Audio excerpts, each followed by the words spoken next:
그리스도인의 비전, 기독교 세계관 정립을 위한 성경적 토대. 2부 성경적 세계관이란 무엇인가? 5장 구속으로 변화되다 두 번째입니다. 이 나사렛 선언에 관해서 살펴보려고 하는데요. 그 전에 예레미야 31장 새 언약을 먼저 보겠습니다. 그때가 오면 내가 이스라엘 가문과 유다 가문에 새 언약을 세우겠다. 나 주의 말이다. 이것은 내가 그들의 조상의 손을 붙잡고 이집트 땅에서 데리고 나오던 때에 세운 언약과는 다른 것이다. 내가 그들의 남편이 되었어도 그들은 나의 언약을 깨뜨려 버렸다.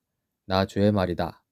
그러나 그 시절이 지난 뒤에 내가 이스라엘 가문과 언약을 세울 것이니 나는 나의 율법을 그들의 가슴 속에 넣어주며 그들의 마음판에 새겨 기록하여 나는 그들의 하나님이 되고 그들은 나의 백성이 될 것이다. 나 주의 말이다.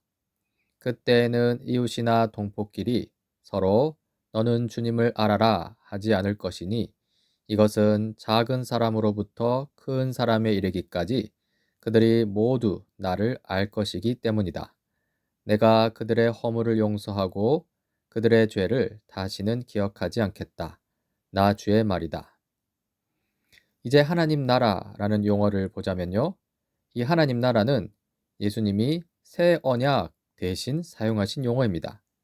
예수님의 모든 메시지와 핵심을 표현하는 용어가 하나님 나라고요. 이 하나님 나라는 공관 복음서의 중심 사상이기도 합니다. 예수님께서 공생애를 시작하시면서 내신 일성도 하나님 나라입니다. 마가복음 1장 14절 15절입니다. 세례를 받으시고 광야에서 시험을 받으신 후에 예수께서 갈릴리에 오셔서 하나님의 복음을 선포하셨다. 때가 찼다. 하나님의 나라가 가까이 왔다.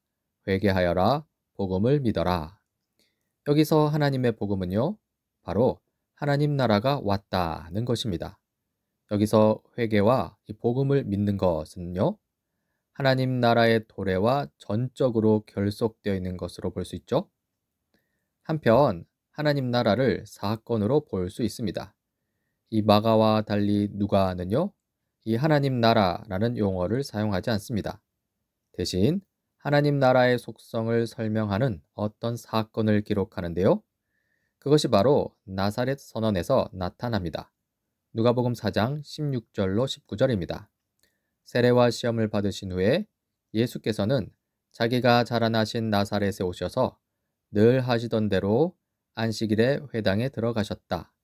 그는 성경을 읽으려고 일어서서 예언자 이사야의 두루마리를 건네받아서 그것을 펴시어 이런 말씀이 있는 데를 찾으셨다. 주님의 영이 내게 내리셨다. 주님께서 내게 기름을 부으셔서 가난한 사람에게 기쁜 소식을 전하게 하셨다. 주님께서 나를 보내셔서 포로된 사람들에게 해방을 선포하고 눈먼 사람들에게 눈뜸을 선포하고 억눌린 사람들을 풀어주고 주님의 은혜의 해를 선포하게 하셨다. 이 나사렛 선언을 해석해 보자면요. 이렇게 질문을 던질 수 있습니다. 나사렛 선언에 나타나는 메시아의 사명은 영적인 성격에 그치는가? 아니면 실제로 일어나는 구체적인 성격을 가지는가? 이에 대한 답변은요. 예수님은 자신의 구체적이고 물리적인 사역을 통해서 자신이 메시아임을 방증하신다는 것입니다. 누가복음 4장 21절입니다. 예수께서 그들에게 말씀하셨다. 이 성경 말씀이 너희가 듣는 가운데에서 오늘 이루어졌다. 특히 누가복음 7장에서 하나님 나라는 이미 일어난 사건을 통해 드러남을 보여주는데요. 20절로 22절입니다. 그 사람들이 예수께 와서 말하였다. 세례자 요한이 우리를 선생님께로 보내어 선생님이 오실 그분입니까? 그렇지 않으면 우리가 다른 분을 기다려야 합니까? 하고 물어보라고 하였습니다. 그때 예수께서는 질병과 고통과 악령으로 시달리는 사람을 많이 고쳐주시고 또 눈먼 많은 사람을 볼 수 있게 해주셨다. 예수께서 그들에게 이렇게 대답하셨다. 너희가 보고 들은 것을 가서 요한에게 알려라. 눈먼 사람이 다시 보고 다리 저는 사람이 걷고 나병 환자가 깨끗해지고 귀먹은 사람이 듣고 죽은 사람이 살아나고 가난한 사람이 복음을 듣는다. 이 하나님 나라의 성취는요, 이중적으로 나타납니다. 이 말씀과 행동, 사역인데요. 먼저 말씀, 이 하나님 나라의 좋은 소식을 말로 선포하는 것이죠. 이 누가복음 4장 나사렛 선언이 바로 그렇습니다. 주님의 영이 내게 내리셨다. 주님께서 내게 기름을 부으셔서 가난한 사람에게 기쁜 소식을 전하게 하셨다. 주님께서 나를 보내셔서 보로된 사람들에게 해방을 선포하고 눈먼 사람들에게 눈뜸을 선포하고 억눌린 사람들을 풀어주고 주님의 은혜의 해를 선포하게 하셨다. 한편 이 행동, 사역, 이 하나님 나라를 물리적으로 표출하는 것으로 나타나는데요. 누가복음 7장이었죠. 이 나사렛 선언은 예수님의 사역 가운데 실제로 이루어졌습니다.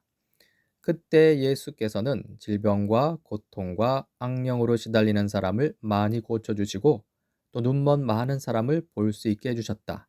예수께서 그들에게 이렇게 대답하셨다. 너희가 보고 들은 것을 가서 요한에게 알려라.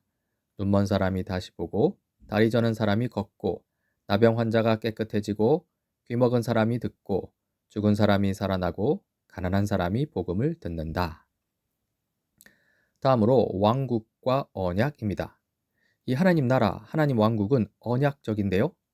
여기서 언약은 하나님께서 주권적 말씀으로 피조물을 하나님 자신과 묶으셨음입니다. 또 나라, 통치는요. 하나님은 법령, 곧 말씀으로 다스리신다, 이 통치하신다는 데서 나타나는데요. 따라서 하나님의 언약 왕국인 창조 세계는 하나님의 말씀에 순종 또는 불순종으로 응답합니다. 특히 인간의 경우 이 규범으로 작용하는 하나님 말씀에 순종해야만 하죠. 언약을 지켜야 한다는 것인데요. 이것은 한편으로 하나님의 말씀에 대해 거부가 가능하다는 것을 의미합니다. 이하 잠시 인간 외 피조물의 경우를 좀 보자면요. 이 법칙으로 작용하는 하나님 말씀에 이 인간 외 피조물은 순종하게 되어 있습니다. 이 거부가 불가능하지요. 그런데 이 인간이 하나님께 불순종하면서 타락을 경험하게 됩니다. 먼저 죄입니다. 인간이 하나님이 아닌 다른 것들에게 충성을 바쳤다는 것이죠. 이는 하나님의 법, 이 하나님의 말씀에 대한 언약적 불순종을 의미하고요. 그러니까 언약을 지키지 않았다는 것을 의미합니다. 그리고 그 결과, 죄의 결과, 타락을 경험하게 됩니다. 우리는 관계의 파괴를 경험하고요. 인간의 의도적인 죄, 인간 사이의 온갖 속박을 경험하고요. 심지어 신체적 질병과 죽음까지 경험하게 됩니다. 이런 모든 방식으로 하나님의 좋은 창조 세계가 뒤틀리고 왜곡되었는데요. 이를 두고 타락했다고 하는 것입니다. 하지만 타락이 끝이 아니죠.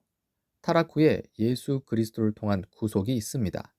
이 구속은요, 타락을 뒤엎고 창조 세계를 다시 회복시키는 것입니다.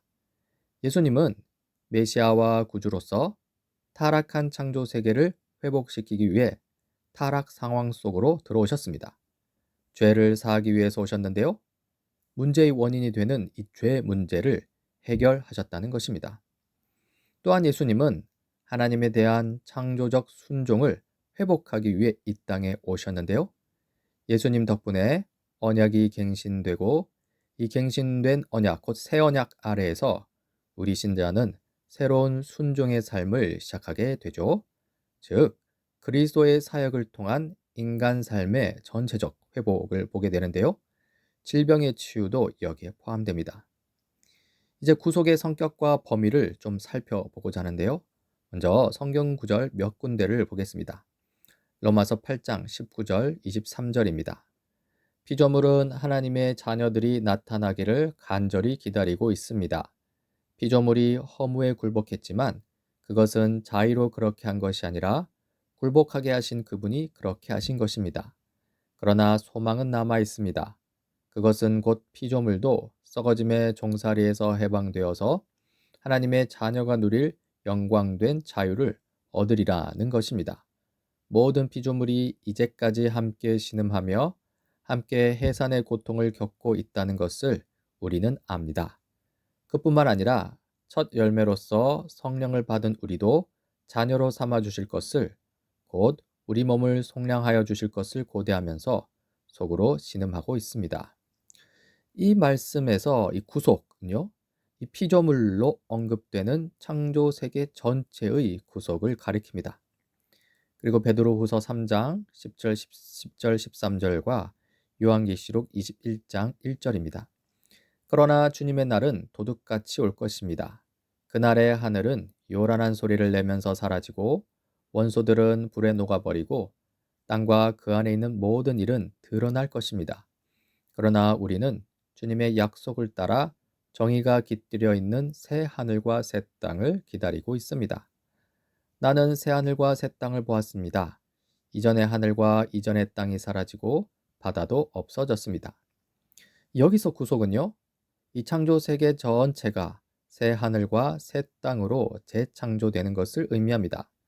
이 타락의 요소가 사라지고요, 이 창조 세계의 원래 참됨과 훌륭함이 드러난다는 것이겠죠. 다음으로 사도행전 3장 21절입니다.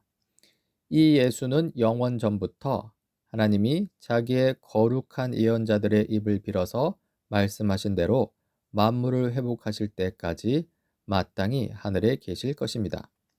여기서 구속은 만물로 언급되는 창조 세계 전체의 회복을 의미합니다.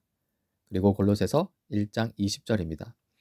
그분의 십자가의 피로 평화를 이루셔서 그분으로 말미암아 만물을, 곧 땅에 있는 것들이나 하늘에 있는 것들이나 다 자기와 기꺼이 화해시켰습니다. 여기서 구속은 만물로 언급되는 창조 세계 전체와의 화해를 가리킵니다. 관계가 회복된 것을 가리키죠. 그리고 에베소서 1장 10절입니다.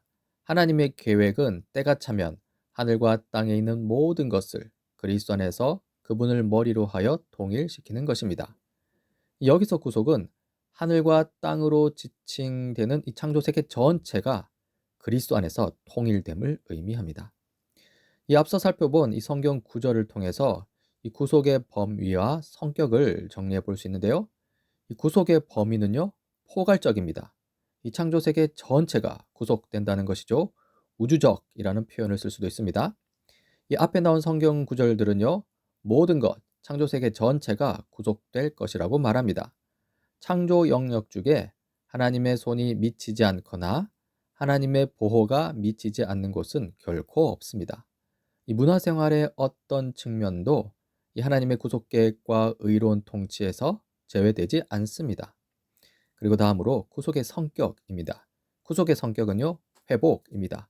이 원래 창조를 드러내고 발전시킨다는 것이죠. 이 앞에 나온 성경 구절들은요, 이 구원, 구속을 이전 것을 다시 회복시키는 것으로 봅니다. 즉, 이전 것을 완전히 소멸시킨 후에 또 완전히 새로운 것을 창조한다는 것은 아니라는 의미입니다. 이 로마서 8장에서 이 구속은요, 노예 상태에서 돈을 지불해 다시 사서 그 결과 자유를 얻는 것을 의미합니다. 골로새서 1장 화목으로서 구속은요, 적대감으로 서로 갈라졌던 사람들을 다시 연합과 조화의 관계로 되돌려 놓는 것을 의미합니다. 이 베드로후서 그리고 요한계시록에서 이 재창조로서 구속은요, 죄로 인해 잃어버렸던 원래 창조의 선함, 좋음을 회복하는 것을 의미합니다. 이제 결박당한 찬탈자에 관해서 살펴보자 합니다. 이 예수님께서는 하나님 나라를 위해 사탄을 쫓아내시는데요. 성경 몇 군데를 살펴보겠습니다. 그러나 내가 하나님의 영을 힘입어서 귀신을 쫓아내는 것이면 하나님의 나라는 너희에게 왔다. 사람이 먼저 힘센 사람을 묶어 놓지 않고서 어떻게 그 사람의 집에 들어가서 세간을 털어갈 수 있느냐? 묶어 놓은 뒤에야 그 집을 털어갈 수 있다. 그러나 내가 하나님의 능력을 힘입어 귀신들을 내쫓으면 하나님 나라가 너희에게 이미 온 것이다. 힘센 사람이 완전히 무장하고 자기 집을 지키고 있는 동안에는 그의 소유는 안전하다. 그러나 그보다 더 힘센 사람이 달려들어서 그를 이기면 그가 의지하는 무장을 모두 해제시키고 자기가 노력한 것을 나누어 준다. 이 예수님이 이 땅에 오신 특별한 목적은요, 오늘 방금 읽은 말씀처럼 강한 자, 곧 사탄을 공격해 이긴 후 결박하는 것이고요. 그러면 어떻게 이 특별한 목적을 이루시는가 하는 질문이 나올 수 있는데요. 이에 대해서는 예수 그리스도의 죽으심과 부활하심으로 그 특별한 목적을 이루신다고 답할 수 있습니다. 여기서 예수 그리스도의 십자가 죽으심과 부활을 살펴볼 필요가 생기는 거죠. 죄는 대가를 요구합니다. 그래서 예수님은요, 우리의 죄를 위한 최종적이고 궁극적인 희생이 되셨습니다. 예수님은 우리의 죄로 인한 언약적 저주를 담당할 이 하나님의 어린 양으로서 죽임을 당하셨고요. 다시 말해서 세상의 모든 죄에 대한 하나님의 모든 언약적 심판이 십자가에 달려 아버지에게 버림받으심 가운데 예수님에게 내려졌다는 것이죠. 그리고 그리스도의 죽으심 가운데 이제는 의의 승리를 경험합니다.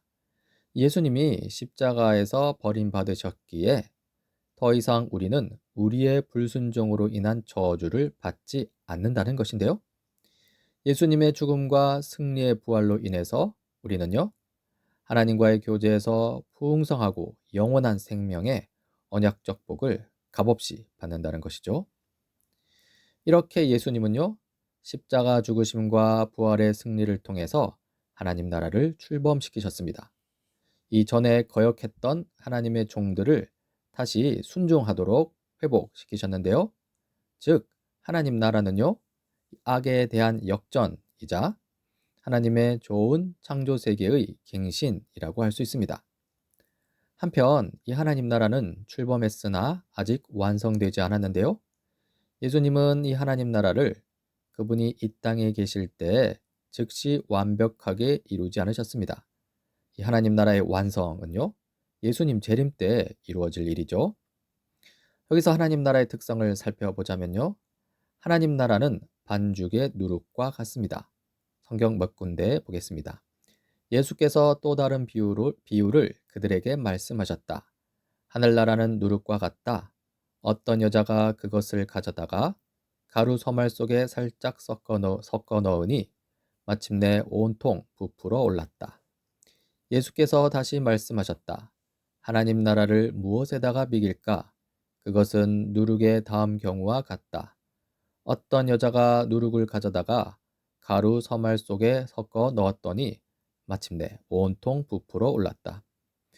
이 누룩 비유가 의미하지 않는 바부터 보자면요. 이 하나님 나라가 서서히 성장해서 마침내 모든 것을 채울 것이라는 건 아닙니다. 예수님은 또 후천년주의자, 즉 천년 왕국 후에 예수님의 재림이 있다는 이 현세에 관한 낙관주의적 입장을 취하지도 않습니다. 예수님은 세상이 점점 나아지리라고 믿지는 않으셨죠. 그렇다면 이 누룩 비유가 의미하는 바는요, 이 죄의 누룩이 모든 창조 세계 속에 철저히 퍼져 있는 것과 같이 하나님 나라의 누룩도 저주가 발견되는 곳이면 어디든 퍼져 나간다는 것입니다. 이 마지막 때에는, 즉 예수님 재림 때에는요, 하나님의 가공할 개입에 의해 하나님 나라가 충만하게 임한다는 것입니다. 완성된다는 것이죠. 여기서 우리는 하나님 나라의 두 국면을 볼 수 있는데요. 첫 번째 국면은 이 예수 그리스도의 초림과 함께 이미 온 것입니다. 이 하나님 나라의 출범, D-Day라고 할 수 있는데요. 그리스도가 오셔서 죄와 사탄에게 치명타를 가한 것이고요. 여기서 승리는 이미 획득되었습니다. 사탄 나라의 파멸도 확정되었죠. 하지만요, 전쟁은 아직 끝나지 않았습니다. 소규모의 전투는 계속되고 있고요. 어둠의 세력은 계속해서 저항합니다. 물론 원칙적으로 전쟁의 승패는 이미 결정된 것이죠. 그리고 두 번째 국면, 예수 그리스도의 재림 때 완성될 하나님 나라인데요. 이 하나님 나라의 절정, 곧 V-Day라고 할 수 있습니다. 승리의 날이 올 것이고요. 아직 오진 않았다는 의미죠. 하지만 그날에는 그리스도께서 다시 오셔서 죄를 완전히 없애시고 타락의 결과들을 도말하실 것입니다. 그리고 마침내 우리의 충만하고 완전한 구속을 가져오실 것입니다. 이 하나님 나라의 완성에 관한 성경 구절 몇 군데를 보면요. 먼저 고린도전서 15장 24절 26절입니다. 그때가 마지막입니다. 그때 그리스도께서 모든 통치와 모든 권위와 모든 권력을 패하시고 그 나라를 하나님 아버지께 넘겨드리실 것입니다. 하나님께서 모든 원수를 그리스도의 발 아래에 두실 때까지 그리스도께서 다스리셔야 합니다. 맨 마지막으로 멸망받을 원수는 죽음입니다. 그리고 요한계시록 11장 15절입니다. 일곱째 천사가 나팔을 불었습니다. 그때 하늘에서 큰 소리가 났습니다. 세상 나라는 우리 주님의 것이 되고 그리스도의 것이 되었다. 주님께서 영원히 다스리실 것이다. 그리고 다니엘 2장 44절입니다. 이 왕들의 시대에 하늘의 하나님이 한 나라를 세우실 터인데 그 나라는 영원히 망하지 않을 것이며 다른 백성에게 넘어가지 않을 것입니다. 그 나라가 도리어 다른 모든 나라를 쳐서 멸망시키고 영원히 설 것입니다. 이렇게 우주적인 하나님 나라는 완성을 향해 나아가는데요. 이 도래하는 하나님 나라는 정결케 하고 변혁하는 힘이 너무나 철저하기에 어떤 것도 그 세력에서 결코 벗어나지 못합니다. 이 원칙적으로 말해서 구속의 범위에 포함되지 않는 창조 세계란 하나도 없다는 것이죠. 이렇게 하나님 나라가 도래하여 완성을 향해 나아가고 있을 때 그렇다면 우리는 어떻게 해야 할까요? 이렇게 질문을 던져볼 수 있는데요. 이런 우주적 구속의 와중에 우리는 지금 어디에 서 있는가? 하나님의 구원 계획에 우리는 어떻게 어울리고 있는가? 구속받은 인간인 우리는 누구인가? 우리의 구속적 사명은 무엇인가? 이 질문들에 대한 답변은요, 이 하나님 형상의 회복과 상관이 있습니다. 하나님의 형상, 이 부분은 다음 시간에 살펴보도록 하겠습니다.